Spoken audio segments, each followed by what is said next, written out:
Welcome back to my channel. Today, I am so excited to share you my experience dito sa CEFI, Calayan Educational Foundation Incorporation dito sa Lucena City. Naimbitahan po tayo na magbigay ng tips and tricks sa vlogging at content creation sa kanilang mga estudyante as part of their 50th founding anniversary. Medyo kinakabahan ako ngayon dahil hindi ako sanay sa public speaking and I hate public speaking. Pero I am so excited dahil isa itong magandang opportunity para ma-share ko yung konti kong nalalaman at yung aking experience sa paggawa ng mga content.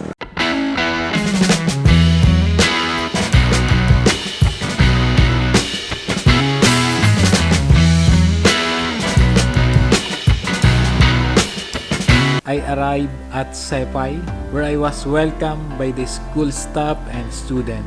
The students were excited and curious about what I had to share, which made me feel even more excited at kabado talaga ako to start my talk. So yun po guys, quick update. Ito si Kuya Diego, nagpapractice siya ng kanyang sasabihin mamaya sa unahan. Kinakabahan ako. Every time. Lagi ako kinakabahan pag-ito. Hindi kasi ako nag-markup eh. Ubus na yung markup ko. Meron pa ako sa pati. Pati tinapa ma'am, wala na akong tinapa. Napamigay ko sana. Dapat ang hiya ko sa mga sponsor ko. Napamigay yan. Ay ma'am, dapat nagpadala kayo sa akin ng mga isang kahong tinapa. Kasi pamimigay ko. Pamimigay ko. Tsaka markape, no? Isang gano'n sa tali. Isang kahong markape. Pamimigay ko dito.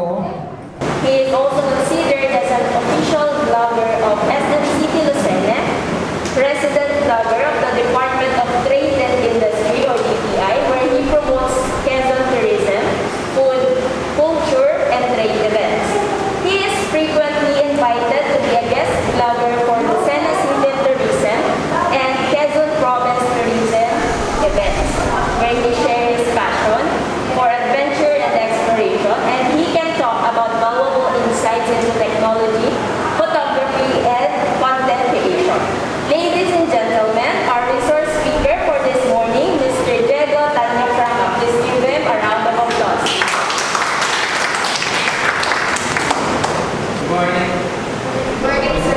Thank you, Miss Valerie. I started my talk by sharing the importance of having a clear idea of what you want to achieve through your blog. Kung gusto mo bang mag-educate, mag-entertain, or mag-inspire ng viewers, napakahalaga po kasi na alam mo yung purpose at goals mo sa iyong blog and stick to it. I also talk about the different types of blog such as lifestyle, beauty, travel blog, how-tos, at kung paano pumili ng tamang niche. I talk about the importance of having the right equipment for vlogging kagaya ng camera, mga lightings, and how to choose the right microphone. I also talk about how to utilize social media para po mag-grow ang kanilang audience and engage them with their viewers.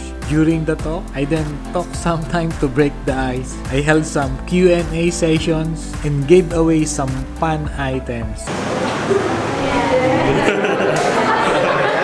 Hindi yung sagot mo sa may likod.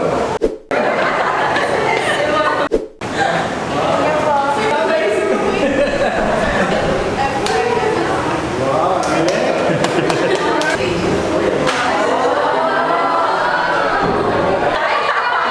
Ako may reply, ay 70. 50 ang sagot mo. 58 po. 49 mo, 49. 51.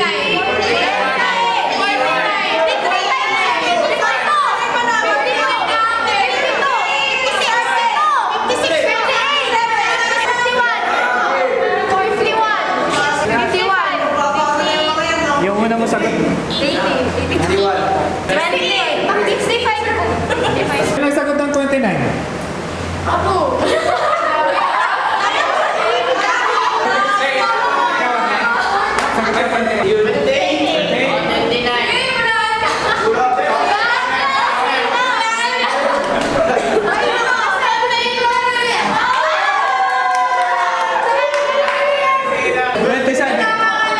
Sino ang bagong celebrity endorser ng Marka Pay? Iyan na. Federation.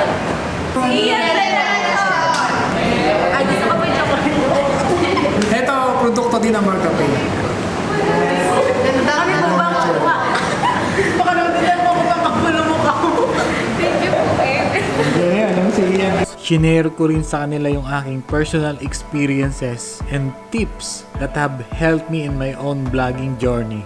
At syempre, pinag-usapan din namin how content creators earn money through monetization, sponsorship, brand deals, and affiliate marketing. I emphasize the importance of being transparent sa kanilang audience and only partnering with brands that align with their values. I also emphasize the importance of being authentic and true to yourself. Means, huwag kang maging plastic. Kung ano yung totoong ikaw, dapat siya din yung nagre-reflect sa iyong vlog. I told the student that their unique perspective and voice are what makes their vlog stand out from the rest. It's important not to copy others and to be true to your own style and personality. So after nga po ng event, I received several messages from students thanking me for my talk and sharing how much they learned from me. Isa po yung napaka-fulfilling experience to see that I was able to inspire and educate others about content creation. Overall,